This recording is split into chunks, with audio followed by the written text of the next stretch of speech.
dice que a buen entendedor, pocas palabras. Pero, ¿qué pasa cuando no hay un buen entendedor? O peor aún, cuando hay alguien que no quiere entender. Nos vamos a encontrar muchísimas personas que no pueden entender, y lo peor es que no quieren entender.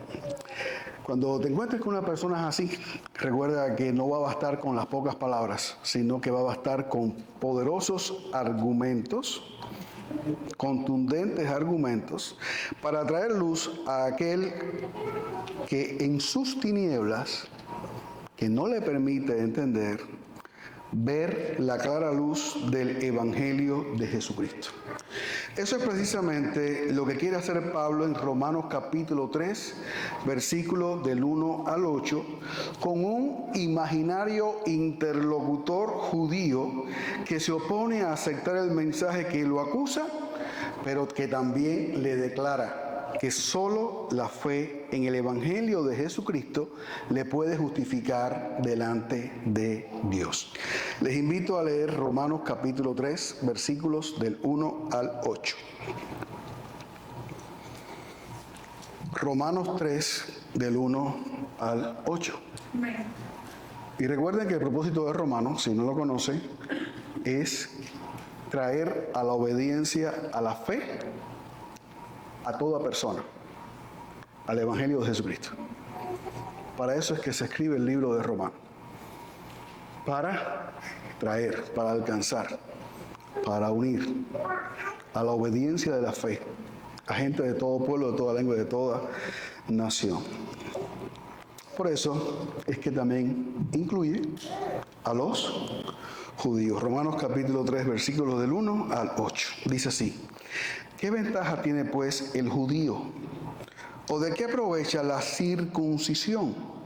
Mucho en todas maneras. Primero, ciertamente que les ha sido confiada la palabra de Dios.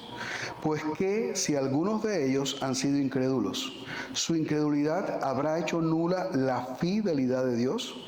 De ninguna manera. Antes bien sea Dios veraz y todo hombre mentiroso, como está escrito, para que seas justificado en tus palabras y venzas cuando fueres juzgado. Y si nuestra injusticia hace resaltar la justicia de Dios, ¿qué diremos? ¿Será injusto Dios que da castigo? Habló como hombre. En ninguna manera. De otro modo, ¿cómo juzgaría Dios al mundo? Pero si por mi mentira la verdad de Dios abundó para su gloria, ¿por qué aún soy juzgado como pecador? ¿Y por qué no decir, como se los calumnia y como algunos cuya condenación es justa, afirman que nosotros decimos, hagamos males para que vengan bienes? Padre, gracias por tu palabra. Gracias porque es poderosa para transformar la vida de tu pueblo, Señor. Y para también, con poderosos argumentos, humillar al pecador que se enaltece y presenta todo tipo de argucias e ideas ajenas al Evangelio delante de ti. Que tú nos ayudes a ser sabios para presentar siempre argumentos poderosos que si al menos no pueden convencer, que puedan callar a aquellos que se oponen a tu justicia, manifestada a través de la cruz de Cristo muriendo por nuestros pecados. Ayúdame a mí en esta hora, Señor, a presentar tu palabra con temor y temblor, pero para edificación de tu pueblo. Te lo pido humildemente en el nombre de Jesús, tu Hijo amado. Amén. Este es un pasaje difícil, ¿ok? Porque te está hablando con alguien que no se sabe quién es, pero que representa la doctrina o los argumentos de un israelita, de un judío que rechaza el Evangelio de Jesucristo. Así que este pasaje y lo que de él vamos a aprender tanto es útil para cuando le hables a un judío como cuando le hables a uno que no es judío, porque a fin de cuentas todos intentamos justificarnos a nosotros mismos y todos intentamos presentar nuestros argumentos en contra de la opción que Dios nos ofrece de salvación exclusivamente en Jesucristo. Así que por lo tanto vamos a aprender hoy bastante acerca de cómo lidiar con argumentos ajenos, extraños y que presentan todo tipo de objeción al Evangelio. Decíamos que solo la fe en el Evangelio de Jesucristo puede justificar al pecador delante de Dios. Solamente la fe en el Evangelio de Jesucristo puede justificar delante de Dios. Y el primer punto que encontramos en nuestro pasaje es que el judío también necesita creer en el Evangelio de Jesucristo para ser justificado delante de Dios, porque él piensa que tiene un estatus especial. Esa es la primera objeción del judío a la hora de que tú le presentes el Evangelio. Te va a decir: no, pero yo soy israelita, pero yo tengo un estatus especial. Yo soy un pueblo especial. Al llegar a Romanos 3, ya Pablo ha puesto en su lugar a todo el mundo. ¿Qué hemos visto anteriormente? Todos han pecado. ¿Sí o no? Todos. Judíos y gentiles. El Evangelio es para todos, porque nadie escapa. Nadie se puede justificar a sí mismo. Todos son dignos del justo juicio de Dios. Y repito, ¿también quiénes? Los judíos, por más israelita que se sienta y por más heredero de Abraham que sea, también necesita a Cristo. Pero es cierto, lo vemos en el texto, los judíos cuentan con una ventaja que no la tiene ninguna otra nación. A ellos se les llama ¿cómo? El pueblo de Dios. Ellos manifiestan en su cuerpo la señal del pacto de Dios con Abraham. Por eso dice Pablo: ¿o de qué aprovechará la circuncisión? Esa es la señal del pacto. ¿Ok? De manera especial, dice después, a ellos se les ha confiado la palabra de Dios. Pero aquí hay un gran problema. Más que disfrutar de un privilegio, los judíos que tienen una gran responsabilidad. ¿Tú conoces la palabra? ¿Tú has sido instruido en la palabra? ¿Tú te llamas judío? ¿O tú te llamas cristiano evangélico? No te enorgullezcas de que tú tienes la palabra. Recuerda que no se te dio esto como un privilegio o un adorno. Se te dio para que la obedecieras. Una responsabilidad más que un privilegio. Responsabilidad de obedecerla. Se les dio la palabra para que fueran un pueblo sui generis, como ningún otro en la tierra. Para que fueran un reino de sacerdotes y gente santa. Para dar gloria y honra al Señor, para que todo el que los viera vivir andando en la ley del Señor, ciertamente dijera: este es un pueblo especial, único, para que el mundo pudiera, por medio de ellos, conocer al Dios vivo y verdadero. Esa era la cuestión de por qué Dios escogió a Israel. A través de ellos manifestó su palabra. Y a través de ello iba a mandar ¿a quién? Al Mesías, que vendría a morir en una cruz por el pecado ¿de quién? De todos los pecadores, de toda la humanidad. Así que ellos tenían un privilegio, no, una responsabilidad: manifestar la gloria de Dios a todas las naciones. ¿Por qué usted cree que lo pusieron en un pedacito de tierra por donde pasaban todas las vías que comunicaban el este con el oeste, el norte con el sur? Todo el mundo tenía que pasar por allí. ¿Por qué fueron puestos allí y no en Australia? ¿Por qué fueron puestos allí y no en Kamchatka? ¿Por qué fueron puestos allí y no en Alaska? Simplemente porque ellos tenían una misión que cumplir, una responsabilidad que cumplir: dar a conocer al Dios vivo y verdadero a todas las personas que los vieran vivir. Y a donde quiera que fueran, tenían que manifestar la gloria de Dios, al Dios vivo y verdadero. El privilegio de los judíos no era para pecar y hacer lo que les viniera en gana, sino para obedecer y glorificar así a Dios. ¿Y qué pasó?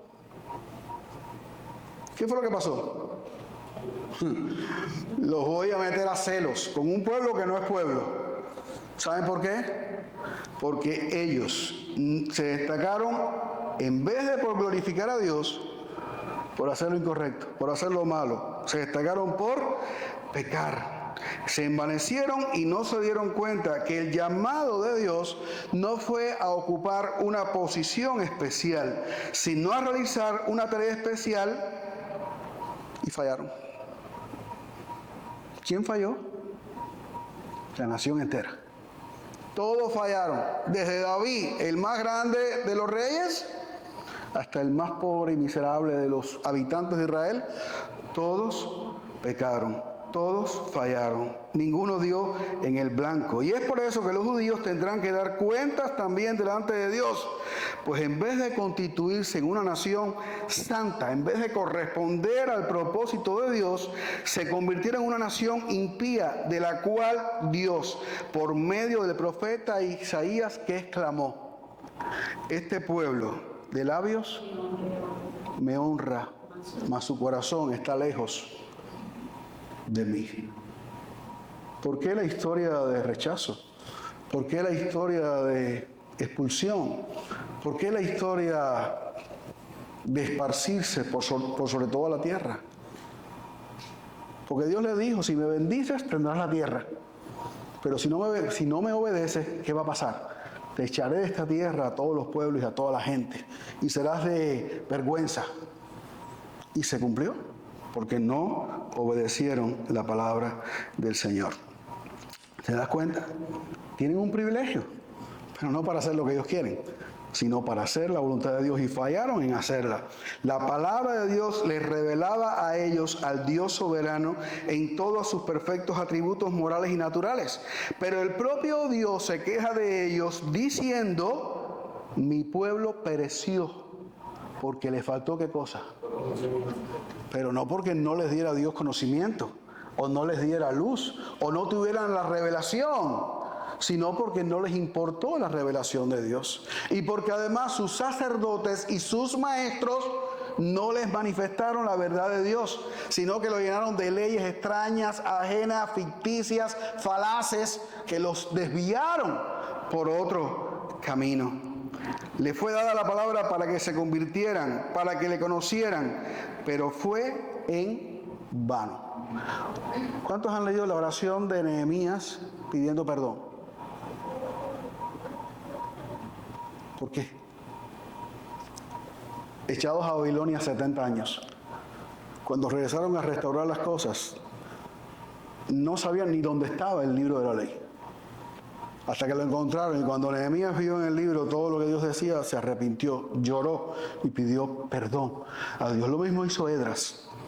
De igual manera también se arrepintieron profundamente por el pecado y la maldad de su pueblo, pero no bastó.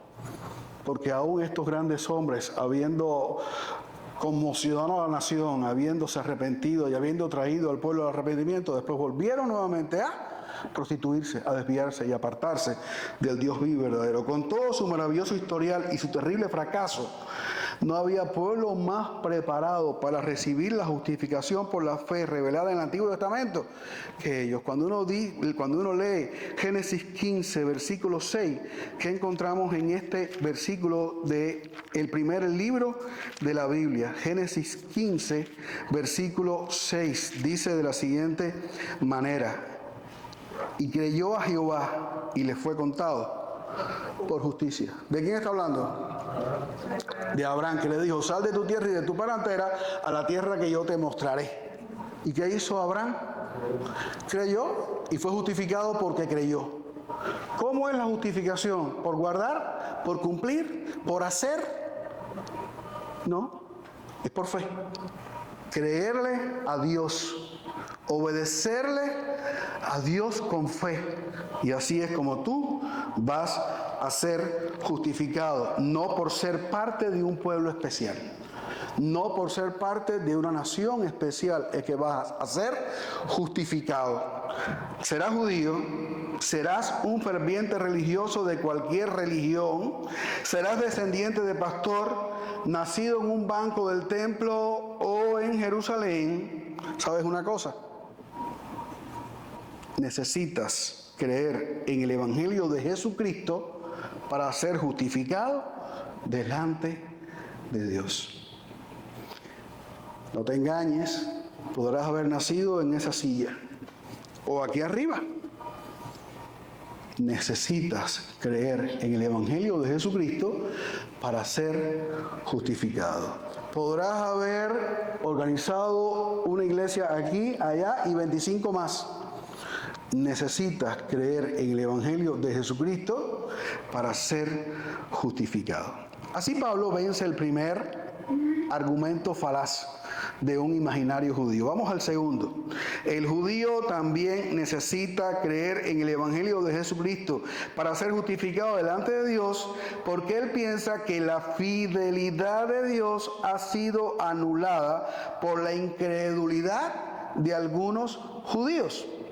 Que dice el versículo 3 y 4, pues que si algunos de ellos han sido incrédulos, su incredulidad habrá hecho nula la fidelidad de Dios. ¿Y qué dice Pablo? De ninguna manera. Antes bien sea Dios veraz y todo hombre mentiroso, como está escrito, para que seas justificado en tus palabras y venzas cuando fueres juzgado.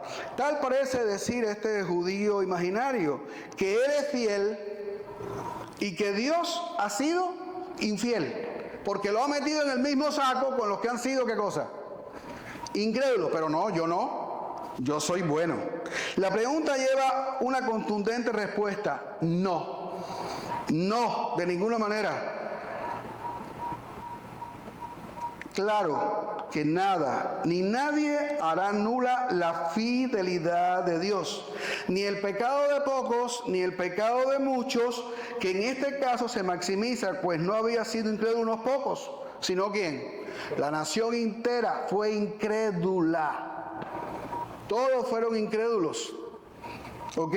Y de alguna manera se manifestaba la incredulidad en toda la nación, desde el más grande hasta el más pequeño. Todos fueron incrédulos. Ya vimos que las propias escrituras confiadas a ellos los hacen más culpables. Y aún con la incredulidad de toda la nación, su infidelidad y su desobediencia manifestada en tener en poco la palabra de Dios, toda esa incredulidad no puede anular la fidelidad de Dios. ¿Saben por qué? Tu pecado, tu maldad, la de tus padres, la de la gente que te rodea, la del mundo que te trata de alcanzar y corromper, jamás va a anular la fidelidad de Dios. Porque es muy simple, porque Dios es siempre fiel. Dios es inmutable, no cambia, no varía. Dios es siempre fiel, forma parte de su naturaleza, y esa fidelidad hará que Él siempre cumpla. Dios nunca va a fallar. Dios nunca te va a defraudar. Dios nunca te va a avergonzar. Él va a cumplir siempre su palabra. Él es veraz, no miente, como sí lo hace, y distingue al ser humano. ¿Qué somos nosotros? Lo dice el dicho, lo dice la frase. Soy un pecador. ¿Y un pecador qué cosa es? Uno que falla, uno que no da en el blanco, uno que no alcanza jamás su objetivo, su centro. Por lo tanto, todos somos pecadores, pero Dios no. Pablo entonces pasa a enfatizar y ejemplificar su argumento. Cita aquí la afirmación de David tomada del Salmo 51:4, que es el texto que tenemos aquí: para que seas justificado en tus palabras y venza cuando fueres juzgado. ¿Se acuerdan qué cosa era el Salmo 51? La oración de arrepentimiento y confesión de su pecado, porque había fornicado con Betsabé, la mamá de Salomón. Y no solamente que lo había hecho, sino que lo había ocultado. Y había preparado toda una estrategia para limpiarse y para justificarse a sí mismo. Había mandado a buscar a Urías, que estaba en la primera línea de batalla, a palacio, para que estuviera con su esposa, con la cual David previamente se había acostado y había salido encinta. Y le dijo: gózate y vete con tu mujer y disfruta. Y después que había pasado un tiempo y David pensó que ya esto todavía estaba resuelto, lo que no sabía David es que Urías no se había ido a acostar con su mujer, sino que se había quedado a la puerta del palacio esperando ¿qué cosa? Que lo mandaran nuevamente, porque él decía: yo no puedo estar aquí disfrutando con mi mujer mientras mis hermanos están muriendo en la primera línea de batalla. No lo hizo. Y David entonces lo mandó de regreso, y cuando lo mandó con una carta que era su propia pena de muerte. Y le dijo al que estaba al frente del ejército, le dijo: ponlo en la primera línea de batalla para que lo maten. Todo hizo David, toda esa maldad hizo David. ¿Y quién era David? El hombre conforme al corazón de Dios. ¿Hasta dónde llegaba la maldad? ¿Hasta dónde llegaba el pecado? Y no es que nosotros somos mejores que David, lo único que pasa es que yo no soy David. ¿Ok? Somos tan malos como David. Todos somos malos, todos hemos pecado, todos nos hemos corrompido, todos nos hemos apartado. Y David pensó, ya puedo dormir tranquilo, ya no hay ningún problema, pero Dios sí sabía todas las cosas y mandó a Natán. Y le hizo el cuentecito aquel de la ovejita, de aquel hombre que tiene una sola, y aquel hombre que quería quitársela. Y entonces cuando David se llenó de furor por la injusticia de aquel que había querido quitarle la oveja o se la quitó, dijo, ese hombre tiene que morir. Y Natán le dijo, ese eres tú. Tú eres ese hombre.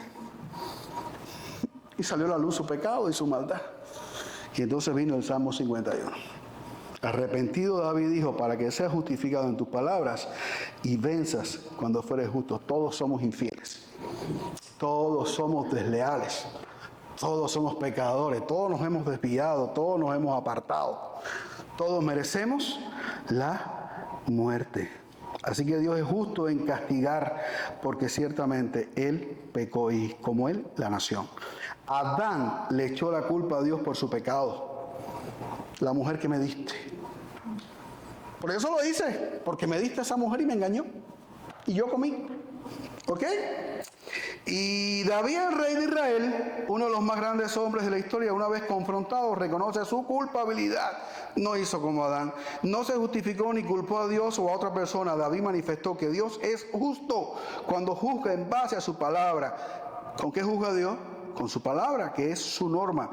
Y por eso, aunque a Dios nadie lo puede condenar porque Él no peca, es perfecto, es santo, sí es juzgado por los impíos e incrédulos. Pero Dios siempre, ¿qué hace? Siempre vence y triunfa, porque la misma palabra que Dios usa para juzgarte a ti es la misma palabra que lo exalta a Él en todas sus perfecciones. Así lo reconoció David. A la luz de lo expresado debemos entender que Pablo está afirmando en los versículos 3 y 4 la fidelidad de Dios en todos los aspectos de su palabra a Israel. Y esa misma palabra que promete bendición por la obediencia, también amenaza con juicio sobre la desobediencia. Si me obedeces, te bendeciré. Y si me desobedeces, te voy a castigar. Y Dios es fiel. Y por lo tanto, como no me obedeciste, ¿qué recibió Israel? Castigo. El famoso pasaje que nos habla de las bendiciones de la obediencia en Levítico y las maldiciones de la desobediencia. Israel sufrió el castigo, la reprensión, el dolor y el sufrimiento porque desobedeció a Dios. La fidelidad de Dios a su palabra entonces no excluye el juicio del pueblo judío por su pecado, y por eso 70 años en Babilonia como castigo por su desobediencia. ¿Estamos de acuerdo en que Dios castiga? ¿Y por qué lo hace? Porque es justo. Porque es justo castigar al que desobedece, al que no cumple, al que no guarda su palabra, al que no se sujeta, al que conociendo la verdad no le honra, a aquel que Él escogió y que no le honra. Por eso Dios es justo. Y si los judíos están bajo la condenación de Dios por su pecado, entonces ¿qué necesitan? La justificación por la fe que Dios ofrece. ¿Solamente en quién? No es por la ley, es por Cristo. El gran problema de tener un Dios como el nuestro es que Él siempre cumple su palabra. Nada anula su fidelidad. Tenemos la palabra de Dios y debemos vivir vidas congruentes con ella. No es sabio contender, altercar o cuestionar a Dios ni desobedecerle. ¿Ok? No es sabio. ¿Sabes por qué? Porque siempre vas a perder. Vimos en primer lugar que Dios siempre iba a ganar. En segundo lugar que vamos a ver, que estamos viendo, que tú siempre vas a perder, porque Dios es fiel. En tercer lugar, el judío también necesita creer en el Evangelio de Jesucristo para ser justificado delante de Dios, porque él piensa que Dios es injusto al castigarlo. Ya Pablo ha tirado por el suelo dos argumentos. Este es el tercero. No, Dios es injusto porque me castiga. Dice el versículo 5, y si nuestra injusticia hace resaltar la justicia de Dios, ¿qué diremos? ¿Será injusto Dios que da castigo? Habló como hombre, dice Pablo. En ninguna manera es la respuesta. De otro modo, ¿cómo juzgaría Dios al mundo? ¿Qué estás diciendo? ¿Que tu justicia es buena porque le permite a Dios manifestar su justicia? Es como aquel que para demostrar su fuerza y su poder, les pongo un ejemplo, pues abusa de alguien que es más chiquitico. ¿Ok? No, Dios no hace eso. Dios no te está usando para manifestar sus atributos o su perfección. Dios no lo necesita. Los cielos cuentan la gloria de Dios y el firmamento anuncia la obra de sus manos. Dios no necesita abusar. Dios no necesita meterte en problemas para manifestar su justicia, su gloria, la perfección de sus atributos. Dice el judío, no, me está usando para manifestar su justicia. Y por no hacerlo así, es injusto. Esto que dice Pablo es lo que él sabía que decía la gente de su tiempo. Como Dios me está usando, como Dios quiere usarnos para manifestar su gloria, entonces Él es injusto porque da castigo. Como Dios me quiere usar para manifestar su justicia, nos ha hecho a nosotros caer en problemas para manifestar ¿qué cosa? La justicia o la perfección de su justicia. Vuelvo y repito, eso es lo que decía la gente del tiempo de Pablo, pero también lo dice la gente de nuestro tiempo. Porque si Dios es tan bueno, ¿por qué pasan cosas malas? ¿Y por qué si Dios es tan justo? Hay guerra y mueren los niños y por aquí, por allá, por allá. Entonces Dios no es tan bueno nada, ni Dios es tan justo, ni Dios existe. Al final llegan a esa conclusión. La respuesta de Pablo es tajante. De ninguna manera, el mismo Dios que es fiel no es injusto. El fracaso de los judíos en obedecer la palabra de Dios les ha acarreado juicio y de este modo ha destacado la fidelidad de Dios a su palabra que advierte del castigo, que advierte del juicio sobre el pecado. Dios nunca es injusto en castigar a aquel que no se somete, que no obedece. Así que si va a juzgar al mundo con justicia, ¿qué tiene que hacer? ¿No dice Pedro que es hora de que el juicio comience por la casa de Dios? Entonces, judío, ¿tú conoces a Dios? Tú que dices que le conoces, que tienes su palabra, que tienes el privilegio, que tienes la circuncisión, que eres el pueblo de pacto, entonces vamos a juzgar. Vamos a meterte en cintura. Vamos a ponerte donde tú mereces estar. Por cierto, el mundo no tiene tu privilegio y por demás, Dios no está interesado en que peques, sino en que no peques. Y para eso te dio ¿qué cosa? Su palabra. Y para eso predicamos ¿qué cosa? La palabra. Y para eso ha sido traducida su palabra prácticamente a todos los idiomas, a todos los dialectos y a todas las lenguas de la tierra, para que le conozcas, para que no tengas que vivir en pecado ni en la condenación del pecado. Y por eso tenemos que predicarle a todo el mundo a nuestro alrededor, porque hay otra vida, porque hay otra forma de ser, hay otra forma de disfrutar la existencia que no es en base a ¿qué cosa? A vivir revolcado en el pecado, en la maldad, en la concupiscencia y en la corrupción. Dios no quiere que el hombre peque, sino todo lo contrario. Dios quiere que el hombre viva una vida digna de Él. Para eso nos da su palabra. Por eso el judío no tenía que haberse revolcado en el pecado porque tenía la palabra. Como la iglesia tampoco tiene que revolcarse en el pecado porque tenemos ¿qué cosa? Su palabra. Y como iglesia, más que la palabra, tenemos al Espíritu que nos permite poner en práctica ¿qué cosa? La palabra de Dios. Así que este pueblo de Israel juzgó a Dios, cuestionó a Dios y rechazó. No solamente eso, también la justificación por la fe, que es en Cristo. Dios ama la obediencia de su pueblo, la santidad y la busca, la desea y la premia.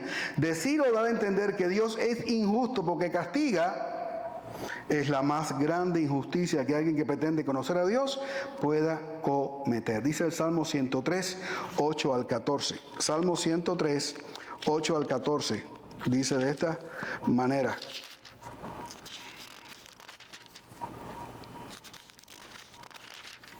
Dice así: misericordioso y clemente es Jehová, lento para la ira y grande en misericordia. No contenderá para siempre, ni para siempre guardará.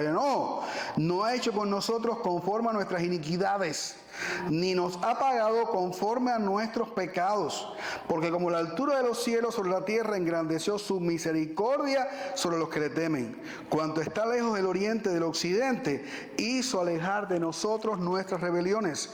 Como el Padre se compadece de los hijos, se compadece Jehová de los que le temen, porque Él conoce nuestra condición. ¿Se acuerda de que somos Dios injusto? Un Dios misericordioso puede ser injusto porque te castiga. No, si el castigo no es para destruirte, el castigo es para corregirte y traerte de vuelta a su corazón, a Él, a la intimidad tuya con Dios. Amados, Dios no está interesado en manifestar su ira, sino su amor. Isaías 53. ¿Qué dice? Mi siervo, el justo, cargará el pecado de todos. Sufrirá, padecerá, será condenado. Hablando del Mesías y de los sufrimientos del Mesías.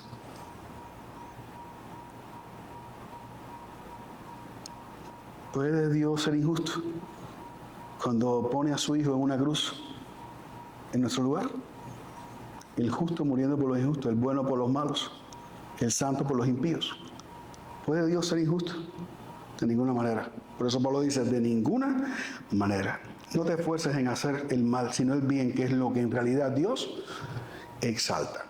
En cuarto lugar, y el cuarto argumento, el judío también necesita creer en el Evangelio de Jesucristo para ser justificado delante de Dios, porque él piensa que su pecado produce cosas buenas.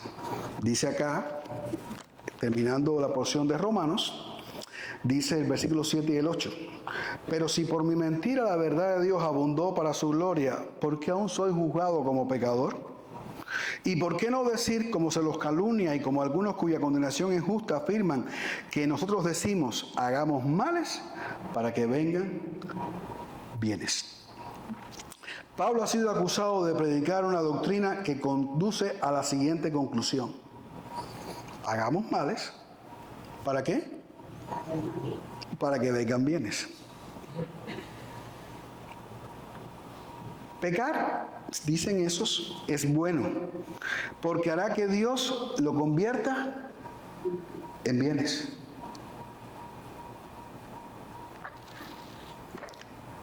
Eso es cierto. ¿Hay algún bien en cometer pecado? ¿Hay algún bien en hacer lo malo? ¿Qué va a pasar si tú te dedicas a hacer todo el tiempo cosas malas? Lo que vas a cargar sobre tu vida es sufrimiento. ¿Qué más vas a acarrear? Condenación.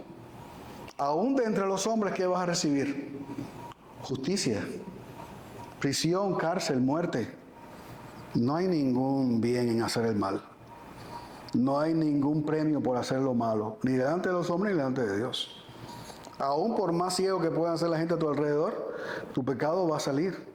Y mientras más mal te dediques a hacer, tus males serán cada día más grandes. Y llegará la hora en que ya no puedas vivir ni en sociedad, ni en comunidad, ni en la tierra, porque te van a desaparecer por todo el mal que tú haces. Y al final te vas a encontrar con el juicio de Dios, que no te va a otorgar ningún premio, ningún bien, ningún diploma, como en Cuba se dice normalmente, porque ayudaste a Dios a manifestar su justicia por medio de tu pecado. ¿Saben lo que dice Pablo? Ya es imposible seguir en la rima a esto y prestarle atención a alguien que cree que es más justo que Dios. Cuando tú te enfrentes con una persona a la cual tú le predicas y lo único que te pone son justificaciones, argumentos falaces, vanos, ¿qué debes hacer? Lo que Jesús dijo, sacúdete el polvo de tus pies y vete a otro lugar, porque esa persona no quiere entender, no quiere conocer. Y por el otro lado, porque tampoco ha recibido luz para poder entender en plenitud su situación, su condenación y abrirle el corazón a Jesucristo. Nos vamos a encontrar muchísimo con este tipo de personas. Tal vez tú fuiste uno de ellos, de los que por más que se te habló y que más se te predicó, ponías argumentos para no arrepentirte, para no creer, para rechazar la verdad de Dios y para no arrodillarte delante de la cruz de Cristo y pedirle perdón a Dios por todos tus pecados. De eso va a abundar bastante, no te canses. Presenta tus argumentos, túmbalos de él, tíralos por el piso, pero no te esfuerces en convencerlo. Pablo no lo hace. Simplemente refuta cada argumento y sigue hacia adelante, hasta el punto de decir, vamos a hacerlo otro día, porque ya por el día de hoy es suficiente. Estos filósofos ciegos terminan diciendo que su pecado magnifica a Dios. Estos tuercen la palabra de Dios para satisfacer sus deseos, de los cuales Pablo dice que es justa su condenación. Cuando alguien no quiere entender, lo único que está haciendo de cosa es atrayendo sobre sí el juicio de Dios, que ya viene, pero Dios le está dando el chance de ¿qué? De apartarse. De en vez de recibir juicio, recibir justificación por la fe en el Evangelio de Jesucristo. Concluyo. El gran problema del ser humano es creerse bueno y justo, cuando en realidad es todo lo contrario. ¿Confías en tu religión, en tus obras, en tus privilegios para ser salvo? ¿Acusas a Dios de injusto por juzgar el pecado? ¿Estás torciendo su gracia para justificar su desobediencia? ¿Este mensaje para quién es? ¿Es para ti, sea judío o no? Y para los que creen que Israel es el pueblo de Dios, la niña de los ojos, y que Dios tiene un trato especial con ellos porque son judíos y porque Dios le prometió a Abraham, escuche lo que está diciendo Pablo. Sea judío o no, hay un solo camino, hay una sola manera de ser justificado del pecado delante de Dios, y es exclusivamente a través de la fe en Jesucristo. Aunque muchos no lo entiendan o lo rechacen, debemos seguir anunciando en todo lugar que solo por la fe en Jesucristo hay justificación, porque Dios ha prometido salvar solo a los que creen. Como dice Pablo en Romanos capítulo 1, porque el Evangelio es poder de Dios para salvación a todo aquel que cree, al judío primeramente y también al griego, porque en el Evangelio la justicia de Dios se revela por fe y para fe, como está escrito. ¿Qué está escrito? Lo que está escrito es esto: mas el justo, por la fe, ¿qué va a pasar? No hay otra manera de ser justificado. Repito, no es por descender de Abraham, ni de David, ni de Salomón, ni de ningún rey, ni de ningún sacerdote. Es solamente por la fe en Jesucristo. Y Jesucristo es el sustituto que Dios puso en la cruz a morir por nosotros para ser justificados del pecado. Tú no puedes morir, tú no puedes sacrificar nada, tú no puedes pagar con nada. Tu justicia, la justicia de Dios, no la puedes conseguir de otra manera que no sea exclusivamente creyendo, arrepintiéndote y arrodillándote y postrándote delante de Dios. Cristo murió para limpiarnos del pecado. Cristo murió para volvernos santos delante de Dios a pesar de nuestra maldad y culpabilidad. Así que si aún te crees bueno o piensas que Dios es injusto, arrepiéntete de tus pecados y cree en el Evangelio de Jesucristo, para que no tengas que enfrentar la justa ira de Dios, quien en su justicia nos ofrece el perdón a través de su Hijo Jesús, quien murió por nosotros en la cruz. Romanos 5:1, justificados pues por la fe, tenemos paz para con Dios por medio de nuestro Señor Jesucristo. No puedes guardar la ley, no puedes cumplir la ley, ni puedes hacer ningún sacrificio que te justifique delante de Dios. El único sacrificio digno lo hizo Dios. Dio a su Hijo, el perfecto, el santo, el justo, el bueno, el obediente, el íntegro, lo puso a morir en una cruz en lugar del judío y en lugar del gentil, para que todo aquel que en él cree sea justificado delante de Dios, para que no tengas que enfrentar la justa ira de Dios, quien en su justicia nos ofrece el perdón a través de su Hijo, quien murió por nosotros en la cruz. Lo que resuelve tu problema, ¿sabes qué cosa es? La cruz. Si no vas a la cruz, si no te postras ante Cristo, si no le rindes tu vida y confiesas tu pecado y crees en Él, no vas a ser justificado delante de Dios. Recordemos que solo la fe en el Evangelio de Jesucristo puede justificar al pecador delante de Dios. Señor, gracias, porque tú lo hiciste. Venciste todas nuestras justificaciones, todos nuestros argumentos, y aún también resolviste todos nuestros problemas, y el más grande, el problema del pecado. Gracias por Cristo, quien por nosotros pagó en la cruz, quien con su sangre nos compró, y quien con su vida ofrecida en sacrificio como un sustituto nos representa delante de ti. Nuestros pecados fueron puestos encima de Él para que su justicia sea puesta encima de nosotros. Gracias porque ya no vamos a ser condenados.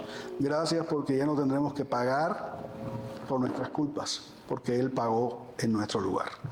Tú eres bueno, tú eres misericordioso, tú eres justo, tú eres fiel. A ti sea la gloria por todo lo que has hecho para salvar al pecador. Te damos gracias en el nombre de Jesús, tu Hijo amado.